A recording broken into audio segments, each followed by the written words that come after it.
Picture in the House by H.P. Lovecraft. Searchers after horror haunt strange, far places. For them are the catacombs of Tome and the carven mausolea of the nightmare countries. They climb to the moonlit towers of ruined Rhine castles and falter down black, cobwebbed steps beneath the scattered stones of forgotten cities in Asia. The haunted wood and the desolate mountain are their shrines, and they linger around sinister monoliths on uninhabited islands. But the true epicure in the terrible, to whom a new thrill of unutterable ghastliness is chief end and justification of existence, esteems most of all the ancient, lonely farmhouses of backwoods New England.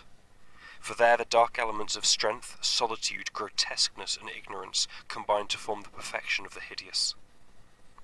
Most horrible of all sights are the little unpainted wooden houses, remote from travelled ways, usually squatted upon some damp grassy slope or leaning against some gigantic outcropping of rock. 200 years and more they have leaned or squatted there, while the vines have crawled and the trees have swelled and spread. They are almost hidden now in lawless luxuriance of green and guardian shrouds of shadow. But the small paned windows still stare shockingly, as if blinking through a lethal stupor which wards off madness by dulling the memory of unutterable things. In such houses have dwelt generations of strange people, whose like the world has never seen. Seized with a gloomy and fanatical belief which exiled them from their kind, their ancestors sought the wilderness for freedom. There the scions of a conquering race indeed flourished free from the restrictions of their fellows, but cowered in an appalling slavery to the dismal phantasms of their own minds. Divorced from the enlightenment of civilization, the strength of these Puritans turned into singular channels, and in their isolation, morbid self-repression and struggle for life within relentless nature, there came to them dark, furtive traits from the prehistoric depths of their cold northern heritage. By necessity practical and by philosophy stern, these folk were not beautiful in their sins.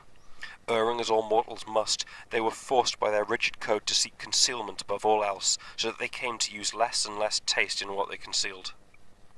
Only the silent, sleepy, staring houses in the backwoods can tell all that has lain hidden since the early days, and they are not communicative, being loath to shake off the drowsiness which helps them forget. Sometimes one feels that it would be merciful to tear down these houses, for they must often dream. It was to a time-battered edifice of this description that I was driven one afternoon in November 1896, by a rain of such chilling copiousness that any shelter was preferable to exposure. I had been travelling for some time amongst the people of the Miskatonic Valley in quest of certain genealogical data, and from the remote, devious, and problematical nature of my course, had deemed it convenient to employ a bicycle despite the lateness of the season.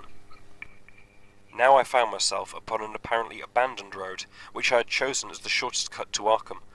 Overtaken by the storm at a point far from any town, and confronted with no refuge save the antique and repellent wooden building which blinked with bleared windows from between two huge leafless elms near the foot of a rocky hill. Distant though it was from the remnant of a road, the house nonetheless impressed me unfavourably the very moment I espied it. Honest, wholesome structures do not stare at travellers so slyly and hauntingly, and in my genealogical researches I had encountered legends of a century before which biased me against places of this kind. Yet the force of the elements was such as to overcome my scruples, and I did not hesitate to wheel my machine up the weedy rise to the closed door which seemed at once so suggestive and secretive. I had somehow taken it for granted that the house was abandoned, yet as I approached it I was not so sure, for though the walks were indeed overgrown with weeds, they seemed to retain their nature a little too well to argue complete desertion. Therefore, instead of trying the door, I knocked, feeling as I did so a trepidation I could scarcely explain. As I waited on the rough, mossy rock which served as a doorstep, I glanced at the neighbouring windows and the panes of the transom above me, and noticed that although old, rattling, and almost opaque with dirt, they were not broken. The building then must still be inhabited, despite its isolation and general neglect. However, my rapping evoked no response, so after repeating the summons, I tried the rusty latch and found the door unfastened. Inside was a little vestibule with walls from which the plaster was falling, and through the doorway came a faint but peculiarly hateful odour. I entered carrying my bicycle and closed the door behind me. Ahead rose a narrow staircase flanked by a small door probably leading to the cellar, while to the left and right were closed doors leading to rooms on the ground floor. Leaning my cycle against the wall, I opened the door at the left and crossed into a small, low-ceilinged chamber, but dimly lighted by its 2 dusty windows and furnished in the barest and most primitive possible way. It appeared to be a sitting room, for it had a table and several chairs and an immense fireplace above which ticked an antique clock on a mantel. Books and papers were very few, and in the prevailing gloom I could not readily discern the titles. What interested me was the uniform air of archaism as displayed in every visible detail. Most of the houses in this region I had found rich in relics of the past, but here the antiquity was curiously complete, for in all the room I could not discover a single article of definitely post-revolutionary date. Had the furnishings been less humble, the place would have been a collector's paradise. As I surveyed this quaint apartment, I felt an increase in the aversion first excited by the bleak exterior of the house. Just what it was that I feared or loathed I could by no means define, but something in the whole atmosphere seemed redolent of unhallowed age, of unpleasant crudeness, and of secrets which should be forgotten. I felt disinclined to sit down, and wandered about examining the various articles which I had noticed. The first object of my curiosity was a book of medium size lying upon the table and presenting such an antediluvian aspect that I marvelled at beholding it outside of a museum or library. It was bound in leather, with metal fittings, and was in excellent state of preservation, being altogether an unusual sort of volume to encounter in abodes so lowly. When I opened it to the title page, my wonder grew even greater, for it proved to be nothing less rare than Pickfetter's account of the Congo region, written in Latin from the notes of the sailor Lopez, and printed at Frankfort in 1598. I had often heard of this work, with its curious illustrations by the brothers de Bry, hence for a moment forgot my uneasiness in my desire to turn the pages before me. The engravings were indeed interesting, drawn wholly from imagination and careless descriptions, and represented negroes with white skin and Caucasian features. Nor would I soon have closed the book had not an exceedingly trivial circumstance upset my tired nerves and revived my sensation of disquiet. What annoyed me was merely the persistent way in which the volume tended to fall open of itself at plate 12, which represented in gruesome detail a butcher's shop of the cannibal Anziques. I experienced some shame at my susceptibility to so slight a thing, but the drawing nevertheless disturbed me, especially in connection with some adjacent passages descriptive of Anzique gastronomy. I had turned to a neighbouring shelf and was examining its meagre literary contents. An 18th century Bible, a Pilgrim's Progress of like period, illustrated with grotesque woodcuts and printed by the omelette maker Isaiah Thomas. The rotting bulk of Cotton Mather's Magnalia Christi Americana, and a few other books of evidently equal age, when my attention was aroused by the unmistakable sound of walking in the room overhead. At first astonished and startled, considering the lack of response to my recent knocking at the door, I immediately afterward concluded that the walker had just awakened from a sound sleep, and listened with less surprise as the footsteps sounded on the creaking stairs. The tread was heavy, yet seemed to contain a curious quality of cautiousness, a quality which I disliked the more because the tread was heavy. When I had entered the room, I had shut the door behind me. Now, after a moment of silence during which the walker may have been inspecting my bicycle in the hall, I heard a fumbling at the latch and saw the panelled portal swing open again. In the doorway stood a person of such singular appearance that I should have exclaimed aloud but for the restraints of good breeding. Old, white-bearded, and ragged, my host possessed a countenance and physique which inspired equal wonder and respect. His height could not have been less than 6 feet, and despite a general air of age and poverty he was stout and powerful in proportion. His face, almost hidden by a long beard which grew high on his cheeks, seemed abnormally ruddy and less wrinkled than one might expect, while over a high forehead fell a shock of white hair little thinned by the years. His blue eyes, though a trifle bloodshot, seemed inexplicably keen and burning. But for his horrible unkemptness, the man would have been as distinguished-looking as he was impressive. This unkemptness, however, made him offensive, despite his face and figure. Of what his clothing consisted I could hardly tell, for it seemed to me no more than a mass of tatters surmounting a pair of high, heavy boots, and his lack of cleanliness surpassed description. The appearance of this man, and the instinctive fear he inspired, prepared me for something like enmity, so that I almost shuddered through surprise and a sense of uncanny incongruity when he motioned me to a chair and addressed me in a thin, weak voice full of fawning respect and ingratiating hospitality. His speech was very curious, an extreme form of Yankee dialect I had thought long extinct, and I studied it closely as he sat down opposite me for conversation. "Catched in the rain be ye," he greeted. "Glad ye was nigh the house and had the sense to come right in. I calculate I was asleep, else I'd 'a heard ye. I ain't as young as I used to be, and I need a powerful sight of naps nowadays. Travelin' far? I ain't seen many folks along this road since they took off the Arkham stage."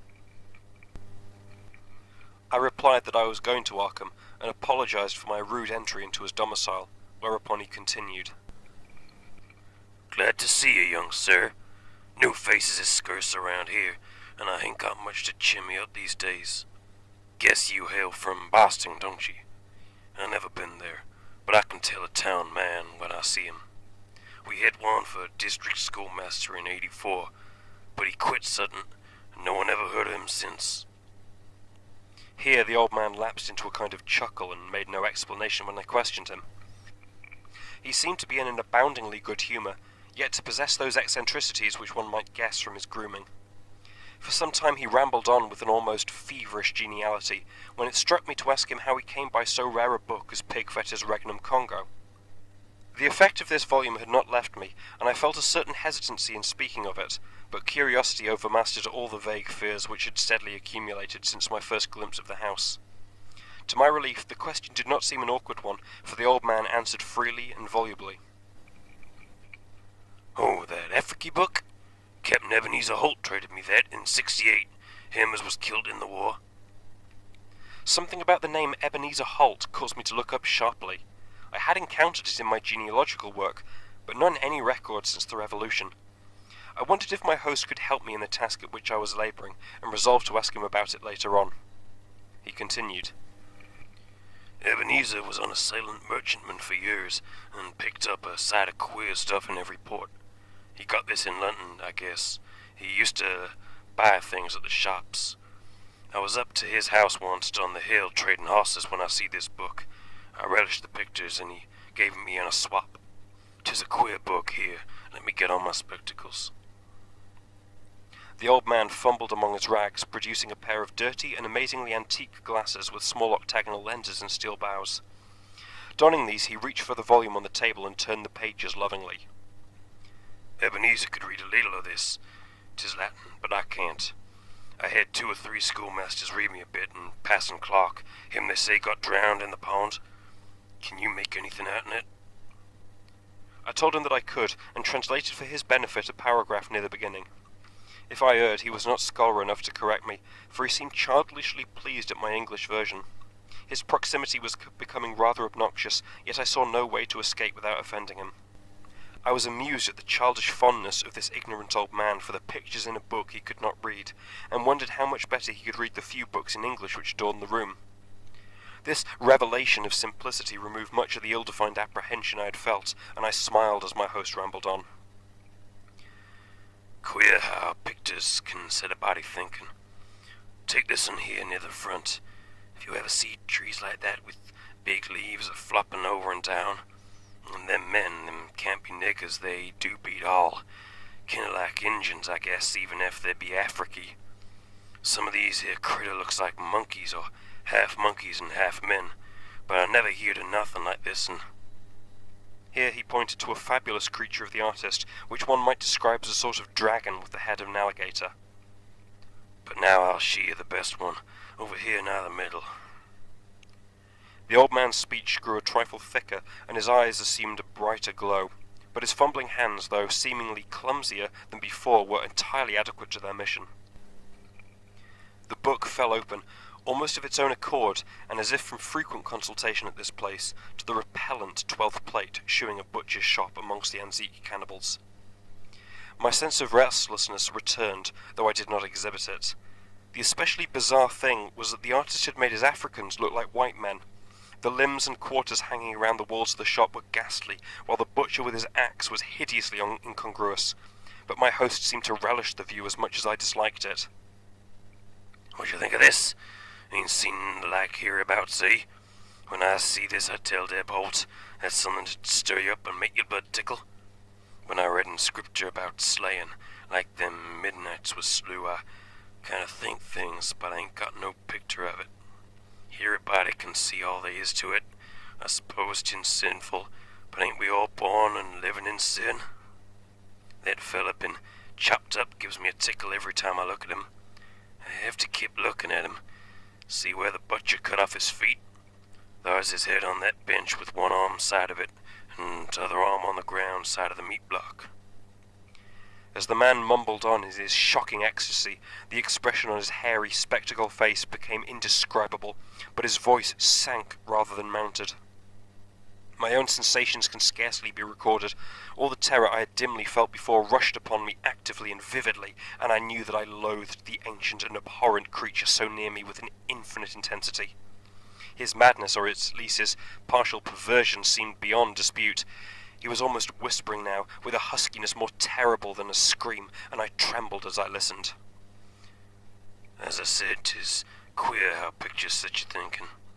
D'you know, young sir, I'm right side on this one here. Arter I got this book off Eb, I used to look at it a lot, special when I heard Passin' Clark rant o' Sundays in his big wig. Once I tried something funny. Here, young sir, don't get scared. All I done was to look at the picture afore I killed the sheep to market. Killing sheep was kinda more fun after looking at it. The tone of the old man now sank very low, sometimes becoming so faint that his words were hardly audible. I listened to the rain and to the rattling of the bleared, small-paned windows, and marked a rumbling of approaching thunder quite unusual for the season. Once a terrific flash and peal shook the frail house to its foundations, but the whisperer seemed not to notice it. Killing sheep was kinda more fun, but do you know, 'twasn't quite satisfying. Queer how a craving gets a hold on you. As you love the almighty young man, don't tell nobody, but I swear to God, that picture begun to make me hungry for victuals I couldn't raise nor buy. Here, sit still, what's ailing you? I didn't do nothing, only I wondered how 'twould be if I did. They say meat makes blood and flesh, and gives you new life. So I wondered if 'twouldn't make a man live longer, and longer if 'twas more of the same. But the whisperer never continued. The interruption was not produced by my fright, nor by the rapidly increasing storm, amidst whose fury I was to presently open my eyes on a smoky solitude of blackened ruins. It was produced by a very simple, though somewhat unusual happening. The open book lay flat between us, with the picture staring repulsively upward. As the old man whispered the words, "more the same," a tiny spattering impact was heard, and something shooed on the yellow paper of the upturned volume. I thought of the rain and of a leaky roof, but rain is not red. On the butcher's shop of the Anzique cannibals, a small red spattering glistened picturesquely, lending vividness to the horror of the engraving. The old man saw it and stopped whispering even before my expression of horror made it necessary. Saw it and glanced quickly towards the floor of the room he had left an hour before.